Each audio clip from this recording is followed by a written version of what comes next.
नमस्कार दोस्तों, जय साईं दे और मौज फकीरा दे। एक बात है दीनानाथ जी, खाली इंफॉर्मेशन से काम नहीं चलेगा। लोहान साहब, information is the power but implement information is the main power. आप तो एजुकेशन से हैं सर। बिल्कुल। अब कोई बात अपन ने खाली सुन रखी हो और उस पे अपन ने अगर इम्प्लीमेंट ही नहीं करा, कोई फायदा हो सकता है साहब? नहीं हो सकता। जैसे सर क्या हुआ था, लोहान साहब, हेनरी फोर्ड का नाम सुना है? हाँ जी बिल्कुल। फोर्ड का मालिक बिल्कुल। हेनरी फोर्ड ने पता है क्या किया था? एक दुकान में, एक रेस्टोरेंट में गया साहब। हाँ। वहाँ कुदरती किताबें भी थी। उसने कुछ खाया और एक किताब खरीद ली। किताब का नाम पता है क्या था? Read and become rich.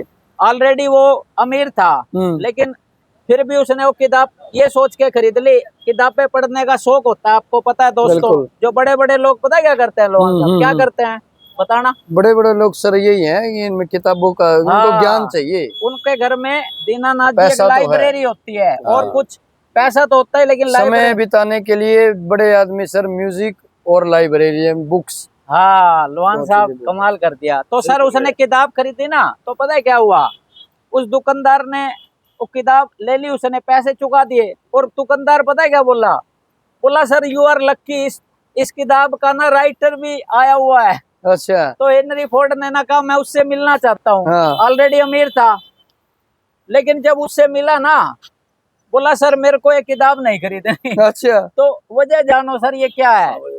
जो उसने किताब लिखी थी ना सर, वो तो हेनरी फोर्ड तो सर खुद की गाड़ी में आया। उससे पूछा आप किस में आए हो? बोला जी बस में आया। और सर तू रिच नहीं हुआ सर फटे हाल।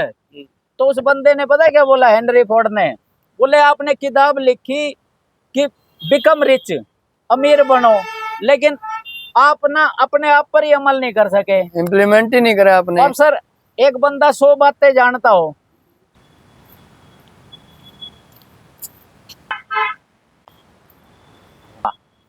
तो लोहान साहब मालिक से मिला ना जिसने किताब लिख रखी थी, राइटर से हैरान रह गया। बोला बस में आया हूँ और फटे हाल।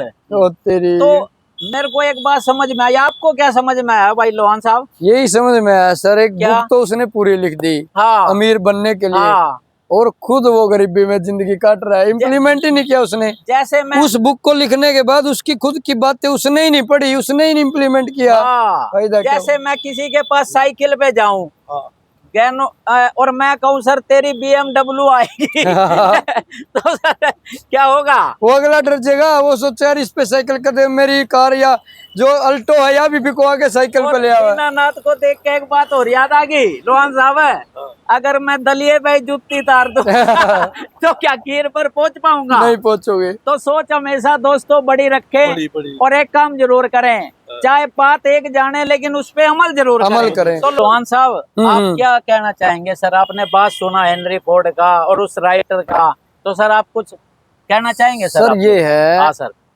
आप नियम बना रहे हो। हाँ सर, आप कुछ बातें दूसरों को सिखाने की कोशिश कर रहे हो। हाँ सर, मोटिवेशन करने की कोशिश कर रहे हो। Yes sir. जैसे मान लो मैं कह दूं कि यार सुबह है ना 4 बजे उठना चाहिए, सेहत सही रहती है। अच्छा सर। मैं खुद 8 बजे उठता हूँ क्या फायदा हुआ है? बर्गर नहीं खाना चाहिए, पिज्जा नहीं खाना चाहिए, और मेरे घर में फ्रिज में केक और पता नहीं क्या क्या पड़ा हो, क्या फायदा भाई? हाँ सर, पहले आप खुद पे इम्प्लीमेंट करो। अच्छा, उसके बाद समाज आपको देखेगा, मोटिवेट तब होगा जब वो देखेगा कि यार ये बंदा व्यवहार में खुद भी काम कर रहा है। और लोहान साहब जैसे मैं किसी को कहूँ दारू मत पी और आप मैं ठेके पर खड़ा तो लोहान साहब तो फिर क्या आदेश है पब्लिक के लिए? तो जो नियम है, जो भी आप अपने लिए बना रहे हो ना, जो आप अपेक्षाएं करते हो कि सामने वाला ऐसा करे, समाज ऐसा करे, तो भाई खुद भी है ना आपको समाज के सामने आईना खुद भी बनना पड़ेगा।